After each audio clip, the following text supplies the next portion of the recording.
Just a reminder or explanation for some, with some things so classic as excuses, basically going with the usual weak mind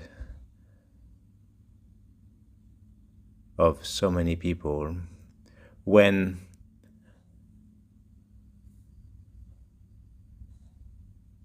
they always say that they either are too tired or don't have the time for either meditation or to exercise, or that they don't have the space for that or whatever, because they are so busy, right? So busy and so tired. Of course, there is that famous little funny quote that says you should meditate at least 20 minutes a day, and if you think that you don't have time or you are too busy, then you should meditate 1 hour. And it is actually pretty true that way. It's just that the greatest majority, as typical a weak mind, which always seek and is addicted to comfort and convenience in this modern time, cannot handle a minimum of discipline, and thus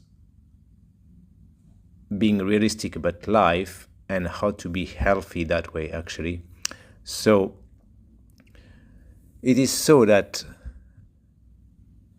indeed, if you manage to get a minimum of discipline, mind discipline, willingness, and get onto a regular practice, which is of course always the main thing.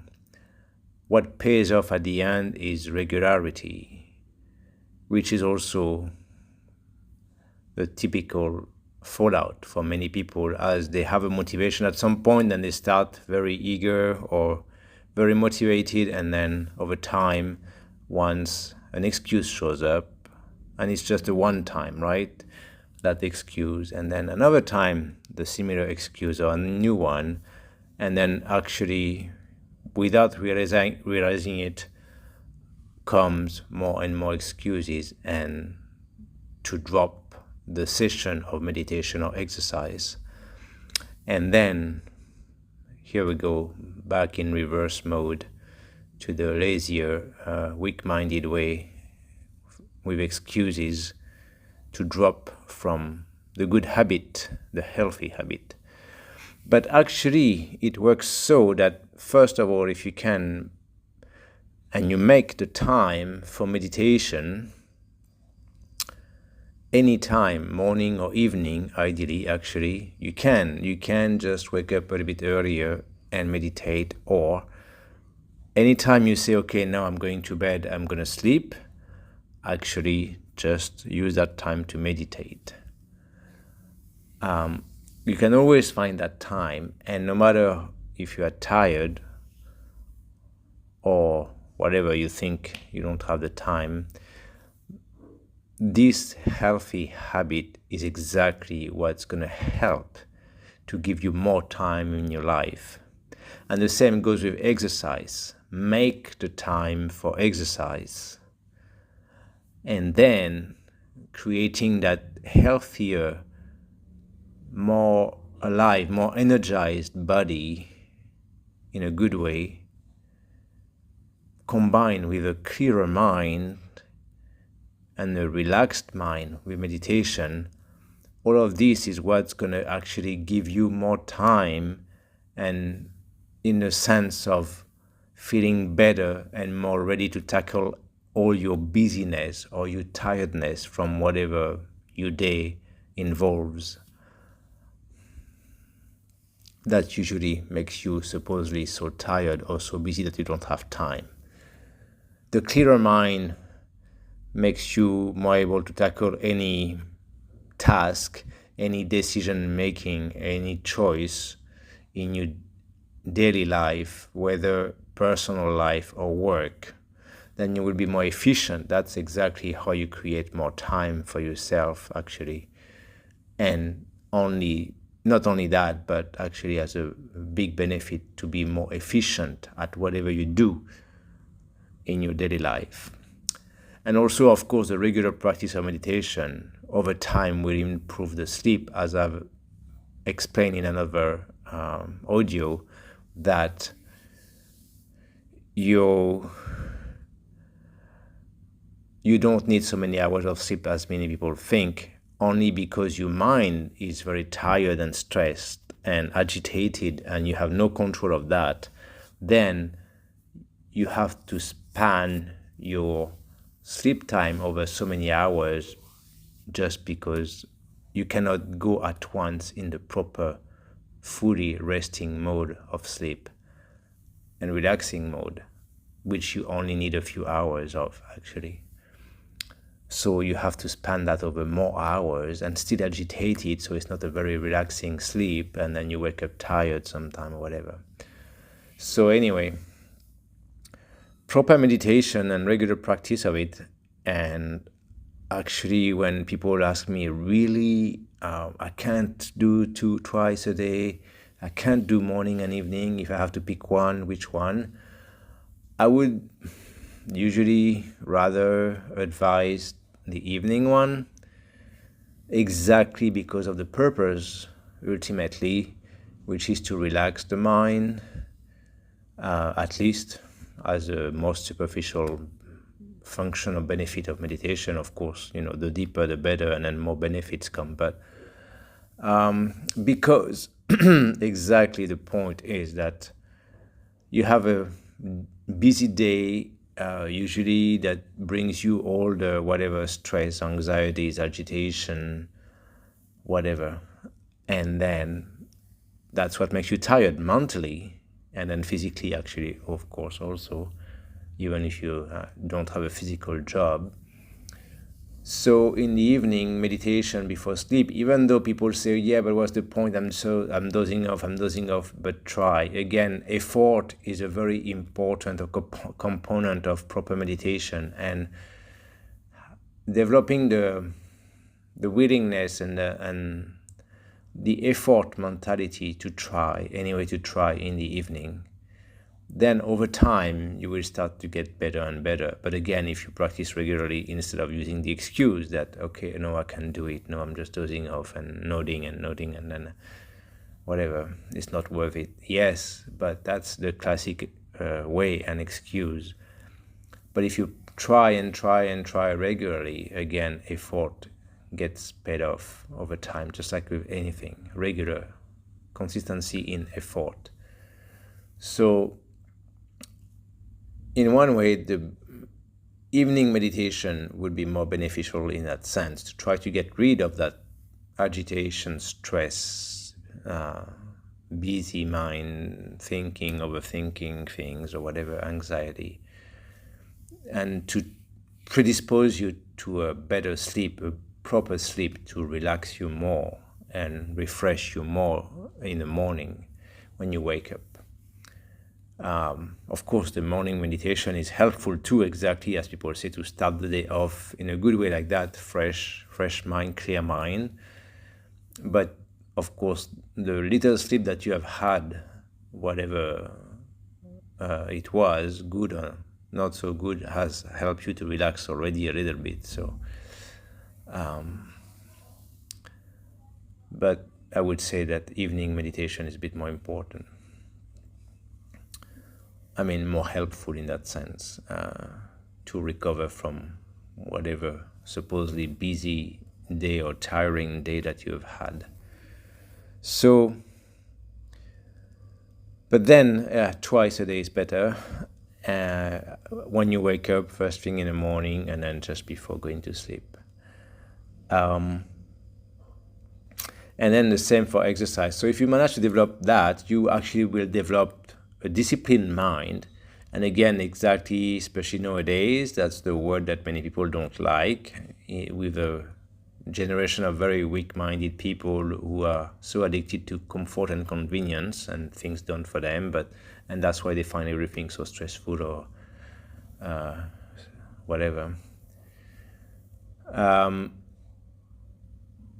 then both physical exercise will still help your body to function better, the blood circulation, everything, oxygenation, making your body probably feeling lighter, and then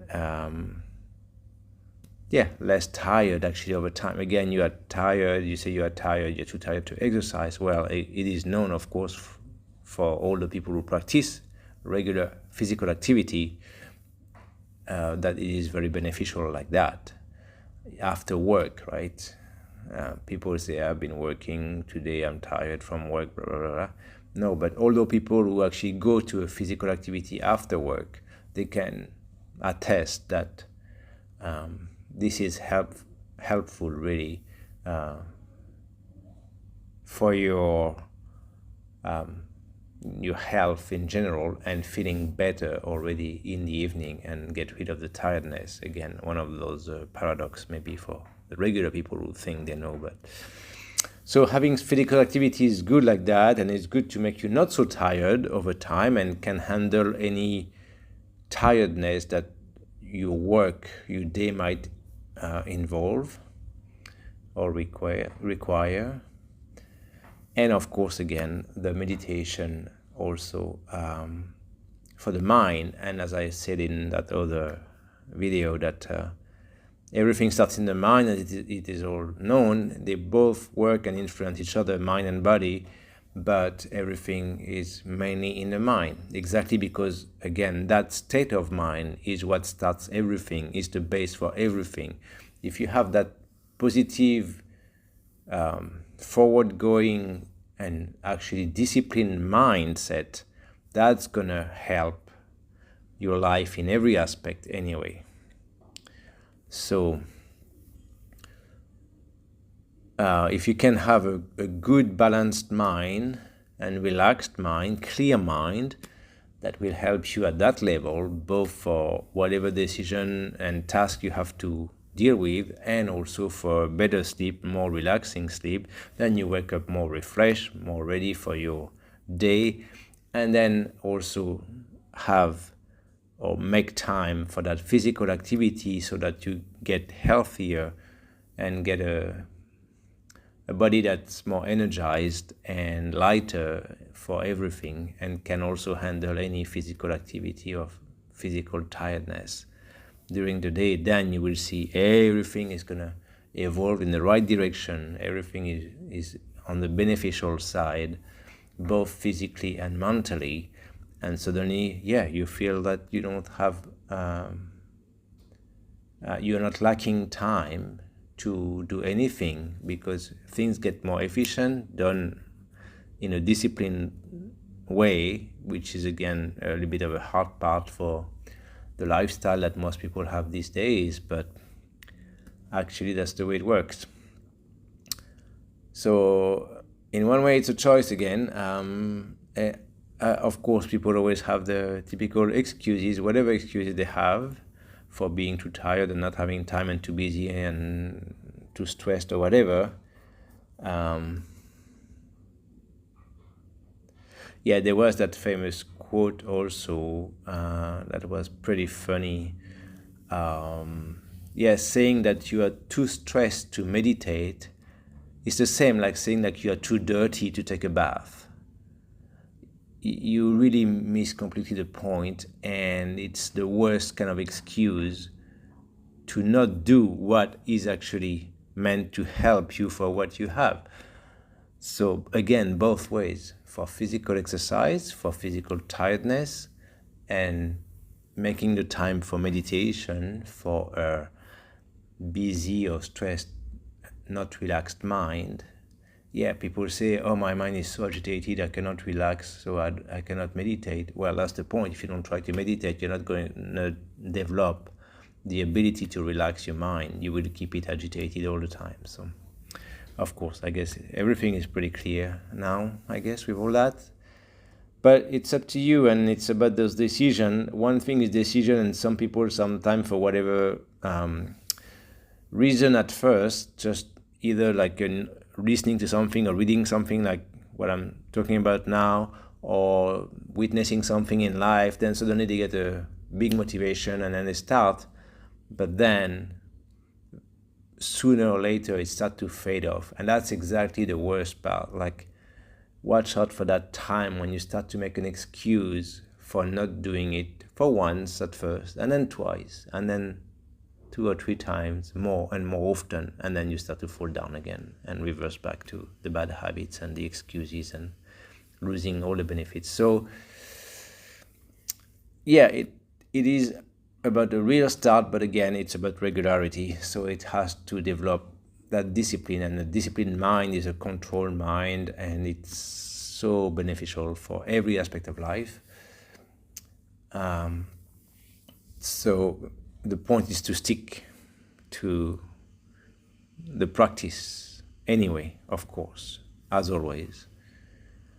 And the more disciplined the mind becomes, the more benefits are coming, and then people can start to realize it and appreciate really, and compare to what they used to be, or when they see other people always having all those excuses, and then they spend their days like running around like headless chickens and so stressed and anxious and feeling so tired and blah blah blah. And then you see the difference, and then you appreciate it, and then of course that's what gives you the motivation to keep going, even if, again, like anything, everything is ephemeral. So like it changes, some days everything is easier, other days it's not so easy, but the point is to develop that discipline, to stick to the practice, to the schedule every day, all the time. Yes, sometimes it will just flow easily, and some days it will be like, oh yeah, I should do that. But it's not the I should, it's because you know it's good for you. And that's in those moments that you feel really like skipping it, but actually you make the decision to still try and do it, is when it's even more beneficial, exactly, for the mind and for the body. That's the way it works again. That's just the law of nature, no matter what people think they know, or scientists or whatever. That's the way it works. Actually, the moments when your mind is weaker and is so ready to have a good excuse for not doing it, but you do it, that's exactly when you gain something really good and beneficial for you and for your mindset. So that's it. Get that disciplined mind in life, and good practice, and there's so much good that can come over time, and people can really appreciate afterwards.